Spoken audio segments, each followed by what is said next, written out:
একটি নতুন ভিডিওতে তোমাদের সকলকে স্বাগত জানাই। সবাই নিশ্চয়ই খুব ভালো আছো, আমিও ভালো আছি। তো চলে আসলাম গামলার কথা নিয়ে। অ্যাকচুয়ালি ব্যাপারটা হচ্ছে ভীষণ কষ্টে আছে গামলা, ভীষণ কষ্টে আছে। কষ্টে থাকার পরেও, পুরনো স্মৃতি ভুলতে না পারার পরেও কিন্তু গামলা অ্যাকশন নিতে চলে গেছে। অনেকের মনেই প্রশ্ন, দিল্লিতে কি করতে গেল, কি অ্যাকশন নিতে গেল? অ্যাকশান নিতে গেছে, লিগাল কাজ করতে গেছে এবং খুব তাড়াতাড়ি আরও একবার দিল্লি যাবে। আজকের ভিডিও থেকেই জানতে পারলাম। তো কার বিরুদ্ধে অ্যাকশন নেবে, কি অ্যাকশন নেবে? কেননা আমরা অলরেডি শুনেছি 2রা সেপ্টেম্বর একটা অ্যাপিল ও করেছে যাতে ও ছেলের সাথে দেখা করতে পারে। সেটা আমরা সঙ্গীতা ম্যামের ভিডিও থেকেই অলরেডি জানতে পেরে গেছি, উনি ব্যাপারটা ডিসক্লোজ করেছিলেন। তো 2রা সেপ্টেম্বর অলরেডি চলে গেছে। তারপরে কি কোর্টের ডেট ছিল? আজকে ওর ভিডিও থেকে জানতে পারলাম, হ্যাঁ কোর্টের ডেট ছিল। সেটা কোন পরিপ্রেক্ষিতে, ডিভোর্সের না কিসের সেটা আমরা জানি না। কেননা এই টিনই বললো যে আমার 11-12 তারিখে হচ্ছে কোর্টের ডেট আছে, নাহলে আরও থাকতে পারতাম, দিল্লিটা ঘুরতে পারতাম বা এরকম কিছু। কারণ ও এমন ভাবটা দেখাচ্ছে যে একা গেলাম, একা আসলাম, মানে হোটেল বুকিং করা থেকে মানে সব জায়গায় যেন একদম চেনা জানা, এরকম একটা ব্যাপার। যেন পাড়ার সেই ওদের ওই স্কুল মাঠটা আছে সেরকম একটা ব্যাপার, স্কুল মাঠে ঘুরে বেড়াচ্ছে এরকম একটা ব্যাপার। অথচ যে মেয়েটা ফ্ল্যাটে থাকবে, ফ্ল্যাট নিল, অথচ সে একটা দিন একা থাকতে পারলো না। কারেন্ট চলে গিয়েছিল, তাতে একেবারে ঘেমে নিয়ে একে ফোন করে তাকে ফোন করে অস্থির হয়ে গিয়েছিল। সেই মেয়েটাই সুরাট, দিল্লি সমস্ত জায়গা একদম ঘুরে বেরিয়ে মাকে ট্যাকে করে নিয়ে ঘুরে বেরিয়ে এলো। কিন্তু প্রশ্ন হচ্ছে যে এত স্মার্ট হলো কোথা থেকে? সেই জন্যই মানুষের মনে প্রশ্ন যে কেউ না কেউ সঙ্গে ওর আছে। কারণ আমরা অলরেডি বলেছিলাম দিল্লিতে ও বগদাদার সাথে মিট করবে। তার কারণ হচ্ছে বগদাদা অলরেডি 2-3 দিন আগেই বেরিয়ে গেছে, সেটা আমরা সবাই জানি। কিন্তু এবার প্রশ্ন হচ্ছে, আজকে টাইটেলটা দিয়েছিল দেখলে, যে হঠাৎই দিল্লিতে দাদার সঙ্গে দেখা হলো। অনেকের মনেই প্রশ্ন জাগবে, দাদা বলতে কোন দাদা?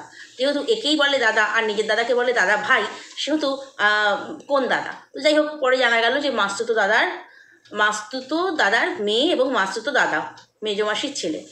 তো যাই হোক, সেখানে আমরা দেখলাম পুরোপুরি মানে একদমভাবে এমনভাবে টাইটেলটা দিতে চাইছে, যেহেতু সবাই বলছে বক গেছে বক গেছে বক গেছে, তো সেহেতু টাইটেলটা এমনভাবে দিল। টাইটেলটা অন্যভাবেও দিতে পারতো, বাট এমনভাবে দিল যেখানে মানুষের ক্লিক করতে মানুষ বাধ্য।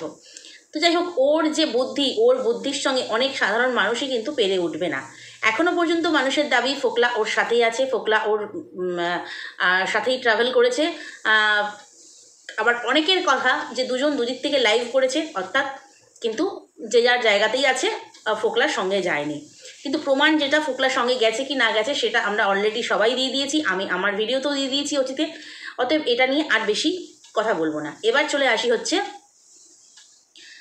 ওর আইনের ব্যাপার নিয়ে। আচ্ছা, দিল্লিতে কি করতে গেল? দিল্লিতে কি করতে গেল? ওটা কি শুধুমাত্র আইবাস?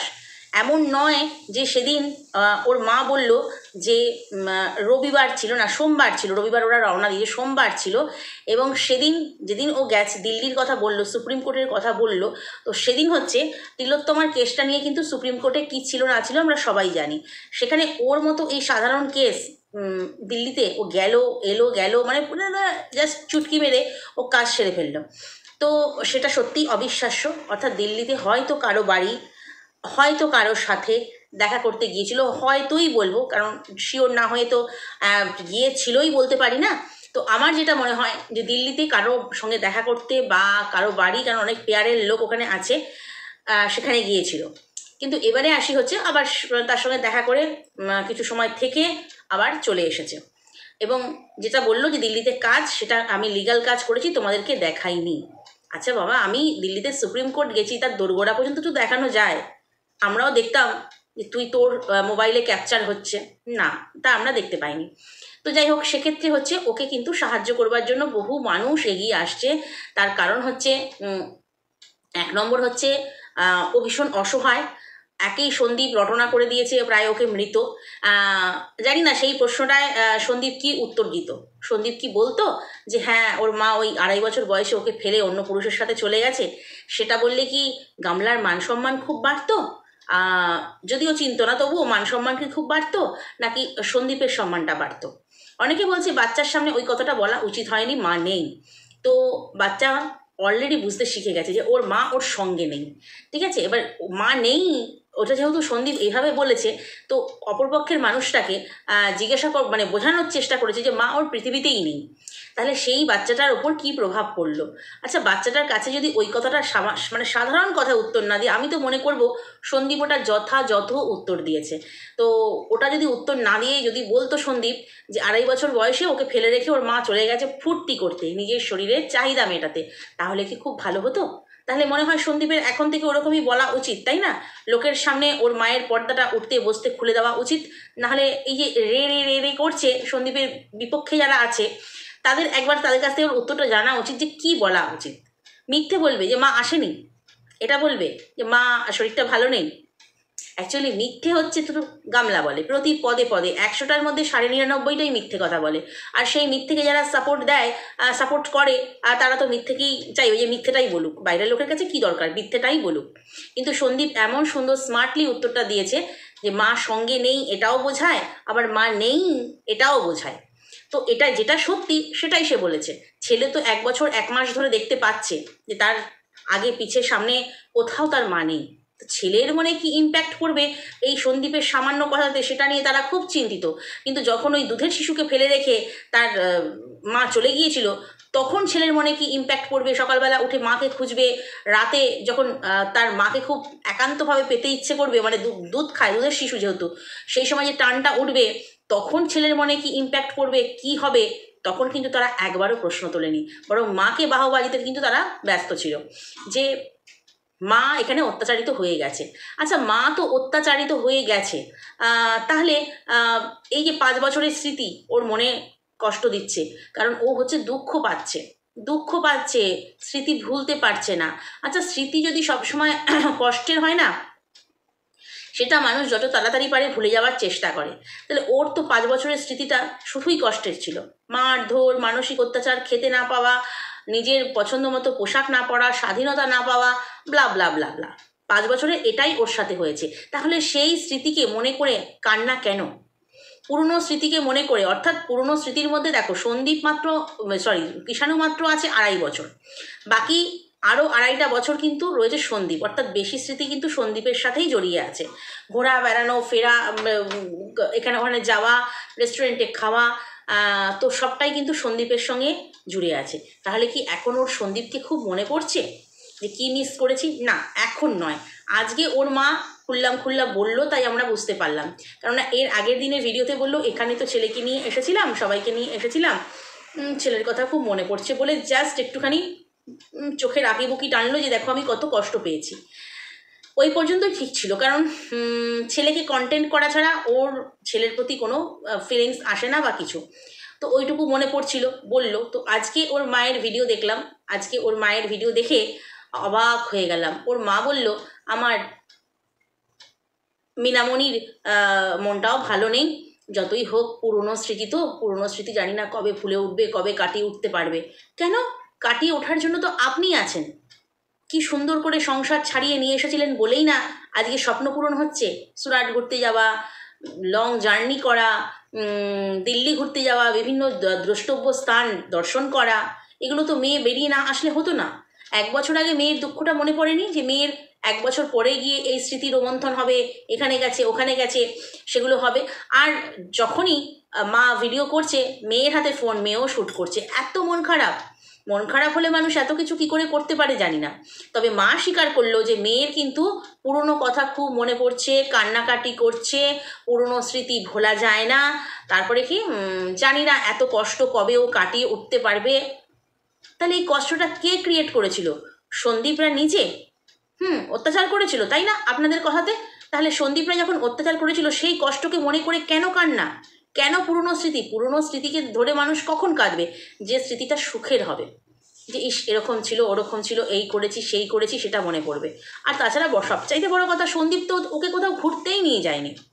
কারণ ভ্যালেন্টাইন্স ডেতে যখন প্রেমিকের সঙ্গে খুব হাসি মজাক করতে করতে বাইকে চড়ে গেস্ট হাউসে গিয়ে বিভিন্ন জায়গায় সারাদিন ঘুরে ফিরে রেস্টুরেন্টে খেয়ে, তখন কিন্তু একটা কথা বলেছিল, এভাবে তো আমি কোনোদিন ঘুরিনি, তাই আমার ভীষণ ভালো লাগছে। এই টিনি কিন্তু বলেছিল আমার ভীষণ ভালো লাগছে। তাহলে আজকে এসে ও যখন সন্দীপ যখন কোথাও ঘোরাইনি, ও সুরাট পর্যন্ত গিয়েছিল। হ্যাঁ, ফ্যাশনের আজমিরা ফ্যাশনের অতীতে তোমার প্রমোশন করতেই গিয়েছিল, কিন্তু সেটাও তো সন্দীপই সঙ্গে করে নিয়ে গিয়েছিল না। ও যেটা দেখাচ্ছে আমি একা যাইছি এখন, তো এখন একার জায়গায় দোকা কেউ নেই ওকে যত্ন করে মানে হাতে তেলোই করে নিয়ে যাবে যাতে কোনো অসুবিধা না হয়, কিছু না হয়, কিন্তু না, এখন একাই। তো এই সমস্ত ভেবেই হয়তো খুব কষ্ট হচ্ছিল, যদিও একা যায়নি সেটা আমরা খুব ভালো করেই জানি, কিন্তু তবুও তার তুলনায় যে সন্দীপ অনেক বেটার সেটা কিন্তু আস্তে আস্তে ফিল করতে পারছে, এটা পরিষ্কার বোঝা যাচ্ছে। না হলে পুরনো কথা দেখে কেন, পুরনো কথা পুরনো স্মৃতি মনে পড়ে কেন কষ্ট হবে? যে আমাকে এত অত্যাচার করেছে, যার নামে আমি 498A দিয়েছি, আর যার নামে যার সঙ্গে আমি ডিভোর্স আমার কেস চলছে, সেখানে তার কথা মনে করে কষ্ট পাওয়া মানে তাকে মনে করা। আজকে সন্দীপকে মনে করে কষ্ট হচ্ছে। আর সবচাইতে বড় কথা হচ্ছে ওই সংসারটা কিন্তু জোড়া লাগতে পারতো, যেটা আমার ধারণা। যেখানে সন্দীপ হাত জোর করে আমার জন্য না হোক, আমার কথা না ভেবে হোক, আমার ছেলের জন্য তুমি ফিরে এসো, এই কথাটা বলেছিল, তখন কিন্তু বলেছিল কেন রে কেন রে কেন রে, আমার মুখ না দেখালে টাইলস বসবে না। ওর ধারণা কিন্তু এটাই ছিল, এবং ওর পরিবারের সবার এটাই ধারণা ছিল যে ওই যে চ্যানেল দুটো, সেটা সম্পূর্ণ অবদান হচ্ছে তাদের মেয়ের। অর্থাৎ তাদের মেয়ে পুরোটা একা লক্ষ লক্ষ টাকা ইনকাম করে, অথচ সেই টাকায় বাকি সবাই খাবে না, না তার থেকে তুলে নিয়ে চলে আসি মেয়েকে সংসার ভাঙিয়ে আমরা খাবো। যে বাড়ির ছেলের বিয়ে দিতে গেলে বন্ধন ব্যাংকের লোন নিতে হয়, মানে ভাবতেও অবাক লাগে যে ছেলের বিয়ে দেবে, মেয়ের বিয়ে নয়, কারণ মেয়ের বিয়েতে প্রচুর খরচ থাকে। আমরা সেটা জানি, সাধারণ মধ্যবিত্ত বাড়িতে একটা ছেলের বিয়েতে যত না খরচ হয়, মেয়ের বিয়েতে তার চাইতে প্রচুর বেশি খরচ হয়, দান ধ্যান এই সমস্ত দেওয়া থোয়া, প্রচুর খরচ।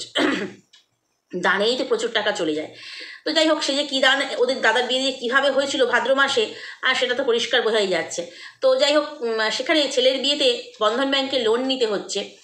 সেখানে ওই বাড়ির মেয়ে যদি 1 লাখ টাকা ইনকাম করে, মাস গেলে 1 লাখ 2 লাখ টাকা ইনকাম করে, সেই মেয়েকে তুলে আনতে মা বাবার তো একটু ইচ্ছে করবেই। নাহলে যে সংসারটা ভেঙে যাচ্ছিল তাকে অনায়াসে জোড়া দেওয়া যেত। তখনও পর্যন্ত জল বেশি দূর গড়ায়নি, তখনও পর্যন্ত এই প্রেমিকের সঙ্গে বিয়ে থা ঘোরা বেড়ানো এটা সেটা হয়নি। এরই মধ্যে একটা কথা বলি যে এটা অবশ্যই আমি শুনলাম, ক্রিয়েটার মারফতই শুনলাম, যে বিয়ের যে ওদের যে সংগ্রামপুর কালী মন্দিরে বিয়ের যে ফুটেজ সেটা অলরেডি হাতে চলে এসেছে। আমি মনে হচ্ছে সঙ্গীতা ম্যাডামের লাইভটাকেই দেখলাম, না কোথা থেকে দেখলাম, যাই হোক সঙ্গীতা ম্যাডামের লাইভ না কোন ক্রিয়েটার বললো আর কি, এটার ব্যাপারে আমি নিশ্চিত নই, তবে ফুটেজ হাতে চলে এসেছে, যথারীতি যথা জায়গায় পৌঁছেও গেছে। তো হ্যাঁ, সঙ্গীতা ম্যামই মনে এরকম একটা দিয়েছিল যে বিয়ে না করেও, ডিভোর্স না দিয়েও বিয়ে করে কিভাবে কি করা যায় তার প্রমাণ হাতে চলে এসেছে, এরকম একটা দিয়েছিল। তো যাই হোক, সেই প্রমাণ আমরা দেখতে চাই না, হয়তো আমরা ভবিষ্যতে দেখতে পাবো, কারণ আগে দেখিয়ে দিলে সেটা আবার কোর্টে মান্যতা পাবে কি না ব্যাপার আছে। তো সেক্ষেত্রে এখন কি আফসোস হচ্ছে না কান্নাকাটিটা নাটক হচ্ছে বোঝা যাচ্ছে না। তবে সন্দীপ মনকে কিন্তু অনেক শক্ত করে নিয়েছে, কারণ সন্দীপের কাছে মনে হয়েছে আপদ বিদায় হয়েছে। কারণ একটা কথা বলেছিল যে এই মেয়েটিকে যে আমি কিভাবে সামলে রাখি, 5টা বছর ধরে যে কিভাবে সামলে রেখেছি সে শুধু আমিই জানি। তখন ভাবতাম যে কি বলে সামলে রেখেছি, কি বাচ্চা মেয়ে নাকি যে সামলে রাখতে হবে? এখন দেখলাম বাচ্চার থেকেও বাচ্চা, ও তো বাচ্চা, একদম বাচ্চা, মায়ের কি বলবো দুধের শিশু। তো সেই বাচ্চাকে সামলে রাখতো সন্দীপ 5 বছর ধরে, বায়ে বায়ে রাখা বলে না, একদম হাতের তেলোই করে রাখা, ঠিক সেরকম রাখতো। না হলেই তো মানে কি বলবো তুলকালাম করবে। অথচ নাকি ও 5 বছর ধরে অত্যাচারিতা মেয়ে আজ শ্বশুরবাড়ির কথা ভেবে স্মৃতি মনে করে তার কান্না পাচ্ছে। মা বলছে জানি না, স্মৃতি তো কষ্টের হয়, স্মৃতি তো পুরনো স্মৃতি তো যতই হোক ভোলা যায় না, জানি না কবে এই দুঃখটা কাটিয়ে উঠতে পারবে। কেন এই দুঃখ কাটাবার জন্য আপনি আছেন, আপনার পরিবারের সবাই আছে। হই হই করে মেয়েকে একদম সাদরে নিয়ে চলে এসেছেন সংসার ভাঙিয়ে, আপনাদের নিজেদের স্বপ্নগুলো পূরণ করবেন বলে। এই যে আজকে চ্যানেল, মেয়ে বেরিয়ে না আসলে কি আপনার খোলা হতো না? আপনার চ্যানেল মনিটাইজ হতো? আপনার হাজব্যান্ডের এই চ্যানেল খোলার পরিকল্পনা আসতো কি? আসতো না। আর একটা কথা, মেয়ে কিন্তু একেবারেই পছন্দ করে না, সেটা পরিষ্কার বোঝা যায়, কারণ মা যখনই শ্যুট করে মেয়ে হয় আগে, নয় পিছে, নয় সাইডে, ক্যামেরার দিকে তাকায় না, এর আগেও আমরা দেখেছি। তাই মা কিন্তু মেয়ের ভিডিওতে সমানে সম্পূর্ণ সঙ্গত দিয়ে যায়, দাঁত বার করে হাসে, কিন্তু মা যখন ভিডিও করে মেয়ে কিন্তু একটা রাগত মুখ, না মুখে হাসি আছে, আর চোখে চোখে দেখে ক্যামেরাটা কতক্ষণে অফ হয়েছে। দ্বিতীয়ত হচ্ছে হয় আগে আগে নয় পিছে পিছে। আজকের ভিডিওটা ওর মায়ের দেখলাম, যেদিন ওই গুরুকুল মন্দিরে যাচ্ছে সেই ভিডিওটা ওর মা আজকে দিয়েছে, বললো অবশ্য আজকে রবিবার আমরা আবার বেরোবো, আমাদের 10 তারিখে আমরা ঢুকে পড়বো, এই সমস্ত বললো। তো তখন দেখছিলাম মেয়েকে প্রায় ক্যামেরাতে নিচ্ছিলই না, কারণ মেয়ে বিরক্ত হয়, মায়ের ভিডিওতে আসতে মেয়ে বিরক্ত হয়। সেই বিরক্তের মানে কি বলবো, বিরক্তির যে ছাপ মেয়ের মুখে পরিষ্কার বোঝা যায়। মেয়েও চায় না যে আমাকে বেঁচে আমার মা বাবা দাঁড়িয়ে যাক, অথচ ওকে বেঁচেই কিন্তু হচ্ছে। যাই হোক, জলনবুড়ি অবশেষে কিন্তু এটুকু শেয়ার করেছে আমাদের সঙ্গে যে ওকে সবাই ইউজ করে, এত দিনে পথে আসছে, এত দিনে। না না, পথে আসছে মানে এই বলছি না যে গামলাকে সাপোর্ট করছে না, গামলাকে সাপোর্ট করছে, বাট গামলার পরিবার, ওর মা বাবা ওকে কিভাবে ইউজ করছে, ওকে কিভাবে শোষণ করছে, সেটা যেহেতু আমরা প্রথম থেকে বলেছি, বাট এখন ইদানিংকালে এসে ওর সেটা মনে হয়েছে, জলনবুড়ির সেটা মনে হয়েছে। যাক, দেরিতে হলেও বোধোদয় হয়েছে, বোধোদয় এক এক করে হয়তো সবারই হবে। এবার এরই মধ্যে অরেঞ্জ ট্রলি নিয়ে প্রচুর জলঘোলা হয়েছে। অরেঞ্জ ট্রলি বারবার দেখিয়ে দিয়েছে, তারই মধ্যে দর্শকরা বলেছে যে খুব ভালো করেছো, মানে ওর সাপোর্টে যে সমস্ত দর্শক আছে, খুব ভালো করেছো দেখিয়ে দিয়ে, একদম মুখে ঝামা ঘষে দিয়েছো, জুতো ঘষে দিয়েছো, হ্যান ত্যান এই করে দিয়েছো সেই করে দিয়েছো। কিন্তু তার পরিপ্রেক্ষিতেও যে প্রমাণ চলে এসেছে যে হাজব্যান্ড ওয়াইফ ছিল, বিশাল নামে যে ব্যক্তি, সে সমস্ত ডিসক্লোজ করে দিয়েছে, সেটা কি টিনের মুখে জুতো পরা নয়? টিনের মুখে চুনকালি মাখানো নয়? হ্যাঁ, অনেকে আবার সাফাই দিয়েছে সমকামী সমকামী হ্যানাতানা বলে। তো যেখানে বলছে হাজব্যান্ড ওয়াইফ এবং সঙ্গে একজন বয়স্ক মহিলা, আর সেখানে আবার সমকামীর ব্যাপারটা করতে গিয়ে আসলে সমকামীর তো ওখানে প্রশ্নই ওঠেনি। তো যাই হোক, ব্যাপারকে ধামাচাপা দেওয়ার জন্য অনেকে অনেক কিছু করবে, এটাই হচ্ছে ব্যাপার। তবে এইটুকু বলে রাখি, টিন হয়তো কোথাও না কোথাও আফসোসে ভুগছে। ভেবেছিল সন্দীপের কিছুই হবে না, চ্যানেলটাও চালাতে পারবে না, রোজগারটাও বন্ধ হয়ে যাবে, তারপরে ওই গ্রাম্য ভূত সে আর কি করবে, কোনো মেয়েও আর জুটবে না। দেখলো বাহ, তার বাড়িতে মেয়ে, এটা মনে দুঃখ তো লাগবেই রে বাবা, যতই হোক 5টা বছরের স্মৃতি না, ওর মাসি বলল। তো সেক্ষেত্রে মেয়েটি বাড়িতে এসে যেই হোক না কেন, সন্দীপের, আমি বলছি না সন্দীপের স্ত্রী, আমি বলছি না সবার মতো সন্দীপের রক্ষিতা, আমি সেটাও বলছি না, সে যেই হোক না কেন, কৃষাণুরই কেউ, কিন্তু কৃষাণু তার মাকে যেভাবে না, মানে একটা মাকে যেভাবে খোঁজে, স্কুল থেকে এসে যেভাবে হোক সেই মহিলাকে খুঁজছে, সেই মহিলাকে খাবার শেয়ার করছে, সেই মহিলা হয়তো বা ঘুরতেও গেছে। তো এইগুলো দেখে না সত্যি ওর চোখে আর মানে কি বলবো, জল বেরোচ্ছে আর কি। ভাবতেই পারেনি এগুলো হবে, ভাবতেই পারেনি সন্দীপ এত স্মার্ট হয়ে যাবে, ভাবতেই পারেনি সন্দীপ ওর সাথে সমানে সমানে টক্কর দিয়ে আইনি লড়াই লড়বে, ভাবতেই পারেনি সন্দীপদের বাড়িতে কেউ এসে ওদের পরিবারটাকে এত ভালোবাসা দেবে, ভাবতেই পারেনি সেগুলো হঠাৎ করে হয়ে যেতেই না ও ভাবছে কী করে হলো। আমি যে ওই বাড়িতে সর্বা ছিলাম, আমার কথায় সবাই উঠতে বসতো, আমিই চ্যানেল চালাতাম, সেখানে তো পুরো ব্যাপারটাই উল্টে গেল। টাইট দিতে চেয়েছিলাম, দেখি উল্টে আমারই স্ক্রুটা বেশি টাইট হয়ে গেছে। তো সেক্ষেত্রে এগুলো ও নিতে পারছে না, মেন সমস্যা হচ্ছে এটাই। যদি সন্দীপ একদম ঘাড় নুয়ে পড়ে থাকতো, আগের মতোই সেই স্মার্ট না হয়ে আনস্মার্ট হয়ে কথাবার্তা বলতো বা আনস্মার্টভাবে থাকতো, এখন দেখে বাবা, এর মধ্যে শোনাও গিয়েছিল যে কই আমি থাকতে তো এত সেভিং করতে দেখিনি, আমি থাকতে তো এত ফাট দেখিনি, শোনাও গেছে, বিভিন্ন দালাল মারফত তাদেরকে বলেছে।